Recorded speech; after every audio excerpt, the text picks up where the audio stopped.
এ দাদা পায়রাগুলো সব খুলে দিচ্ছে। এ পায়রা সব খুলছে, দেখুন এ গাদা পায়রা নিচে। এ পায়রা খুলছে, দরজা লাগিয়ে দাও। এ পায়রা খুলছে,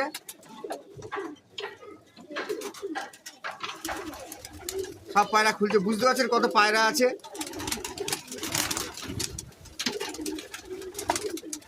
আমরা একসঙ্গে সব পায়রা কোনো খাওয়া দেখাবো। দারুণ ব্যাপার, এতগুলো পায়রাকে একসঙ্গে খুলে দেখানো অনেকের বাড়িতেই নেই। দাদার প্রচুর টাকা খরচা হয়ে যায় পায়রা খাওয়ানোর পেছনে প্রতিদিন। এর নাম হচ্ছে শখ। পয়সাটা বড় কথা না, শখটাই বড় কথা। আপনি পূর্বস্থলী নতুন বাজার রাজুদার বাড়ি পায়রা দেখছেন।